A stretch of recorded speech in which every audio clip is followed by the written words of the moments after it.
Les amis, Shalom Aleichem, on est le 7e jour de Pessah, Shvi Shel Pessah, l'ouverture de la mer Rouge, où le peuple d'Israël est arrivé à un niveau très particulier. Ils ont eu un dévoilement de Dieu. Tous les niveaux du peuple d'Israël ont pointé du doigt à Kadosh Baruch Hu. Ils ont entonné un chant. Mais juste avant, on a oublié la première étape, Rabotai. Ce chant a été devancé d'une très grande souffrance, d'une persécution. Le peuple d'Israël vient de sortir d'Égypte après 210 ans d'esclavage, 210 ans de travaux forcés. Et là, il se retrouve, après 7 jours, il se retrouve nez à nez devant la mer. Derrière eux, les Égyptiens, imaginez-vous ce qu'ont ressenti les hommes, les femmes et les enfants et les vieilles personnes là-bas. Eh bien, c'est exactement ce qu'on ressent dans notre cœur quand on est bloqué dans notre vie. On ne sait plus où se mettre, des fois on se sent même étouffé. Mais Kadosh Baruch Hu, il a un but. Aujourd'hui, on avait posé la question, pourquoi des souffrances, pourquoi être persécuté, pourquoi être mis au pied du mur, pourquoi des fois Kadosh Baruch Hu, il nous met dans des endroits où on n'a plus d'issue. La réponse, elle est toute simple. La souffrance est là pour t'amener une délivrance. Le mal n'existe pas. Le désespoir n'existe pas. C'est juste une étape pour arriver à la lumière, pour arriver à une délivrance. Mais tant qu'on n'a pas intégré cette notion, les amis, alors la souffrance, c'est une souffrance. Et la délivrance, Bezrat Hashem, comme Mashiach viendra. Le peuple d'Israël, à cette étape, ils ont mérité le plus grand dévoilement d'Akadosh Baruch Hu de toute l'histoire. Ils ont eu une prophétie. Cette prophétie, elle a touché toutes les parties du peuple d'Israël. Du plus grand au plus petit, même la servante, elle a pointé du doigt à Akadosh Baruch Hu. Elle a dit, c'est mon Dieu, c'est lui mon Dieu. Qu'est-ce que ça veut dire, c'est lui mon Dieu?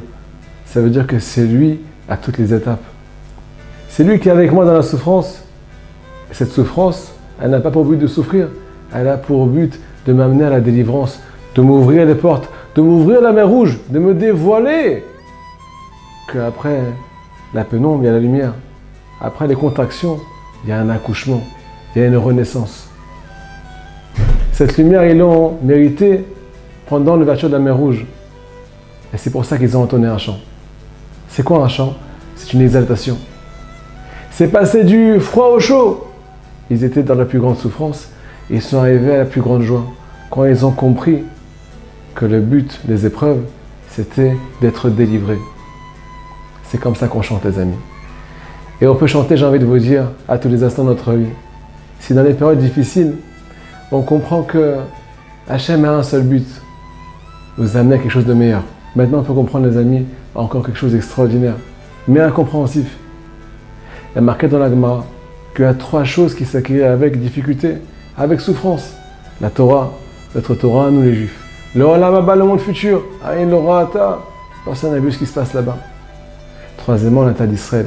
Il n'y a pas mieux que la terre d'Israël. Et la question qui se pose, pourquoi souffrir pour arriver à ce qui est la chose la plus belle au monde, la Torah, le monde futur, la terre d'Israël? La réponse, elle est pour celui qui a intégré ce cours, que la souffrance n'est qu'un indice, c'est qu'une étape, elle est juste là pour m'amener au cadeau que Hachem m'a réservé. Mais la deuxième chose qu'on peut comprendre, c'est selon le taux de difficulté qu'on a maintenant, alors on peut comprendre le taux de bonheur et le taux de kiff qu'on va avoir après 120 ans, et quand on va arriver à la Torah, et quand on va arriver à la terre d'Israël.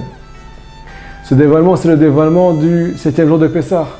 Alors, au lieu de chanter après le dévoilement, on va commencer à chanter aujourd'hui pour amener plus vite cette lumière du Olam Haba dans ce bas monde. Rabbi Nachman nous dit qu'un juif, quand il comprend que tout est pour son bien et que le mal n'existe pas, il peut déjà ressentir le monde futur dans ce bas monde.